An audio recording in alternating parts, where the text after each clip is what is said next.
આગળ વધીએ સમાચાર અમદાવાદમાંથી કોરોના મુદ્દે સિવિલ હોસ્પિટલ સજ્જ છે। અસારવા સિવિલ હોસ્પિટલમાં ઓક્સિજન અંગે મોક ડ્રીલ યોજાઈ। 20,000 લીટરની 2 ઓક્સિજન ટેન્ક તૈયાર થઈ।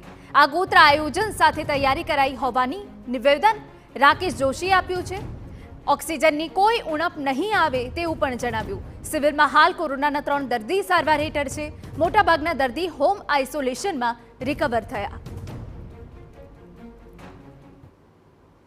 20,000 લીટરની લિક્વિડ ઓક્સિજન ટેન્ક અવેલેબલ છે, એટલે એક સિવિલ સાઇડ અને એક 1200 બેડ સાઇડ, એટલે એનો સપ્લાય થકી કોઈ પણ જાતનો ઇસ્યુ થવાના ચાન્સીસ નથી।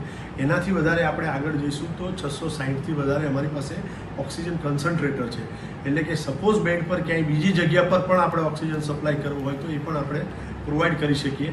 એ જ રીતે બી ટાઈપ અને ડી ટાઈપના જરૂરી બાટલાઓ, એટલે કે એની સાથે કનેક્શન કરીને પણ આપણે ઓક્સિજન આપી શકીએ એટલા પૂરતી માત્રામાં આપણી પાસે બાટલાઓની વ્યવસ્થા છે।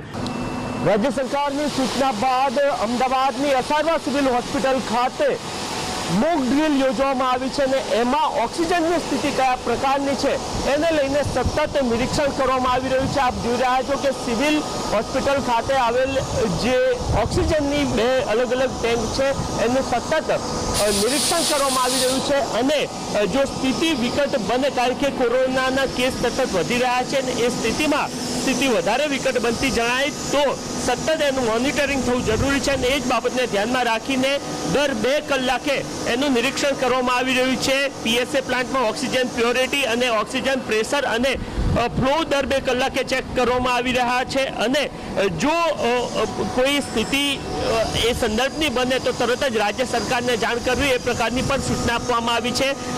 તમામ રીતે બી અને ટી ટાઈપના ઓક્સિજન બોટલના પ્લાન્ટ પણ તૈયાર અહીંયા રાખવામાં આવ્યા છે। મહત્વની વાત એ છે કે દિન પ્રતિદિન છેલ્લા કેટલાક દિવસથી કોવિડના કેસ ફરી એકવાર વધી રહ્યા છે અને એ સ્થિતિમાં સિવિલ હોસ્પિટલમાં અત્યારે હાલ 3 દર્દીઓ અહીંયા ઉપસ્થિત છે અને આગામી સમયમાં જો વધારે દર્દીઓ વધે તો એના જે તમામ સારવાર છે એ સંદર્ભની અંદર ઓક્સિજન, કારણ કે ભૂતકાળમાં આપણે જોઈ ચૂક્યા છીએ કે કેવી રીતના ઓક્સિજનની કમી અથવા તો ઓક્સિજનને લઈને ખૂબ મોટા પ્રશ્નો ઊભા થયા હતા અને ત્યારબાદ એ તમામ જગ્યાઓ પર ઓક્સિજન ટેન્ક તૈયાર કરવામાં આવી હતી અને અત્યારે હાલ આગામી સમયમાં જો કેસ વધે તો એ સ્થિતિમાં સિવિલ હોસ્પિટલનું સમગ્ર તંત્ર ખડે પગે રહે અને ઓક્સિજનની કમી ઉદ્ભવે નહીં અને એ જ બાબતને લઈને દર 2 કલાકે અત્યારે હાલ સિવિલ હોસ્પિટલમાં દેખરેખ કરવામાં આવી રહી છે અને સતત નિરીક્ષણ કરવામાં આવી રહ્યું છે કે સ્થિતિ કયા પ્રકારની છે અને એ જ બાબતને લઈને હાલ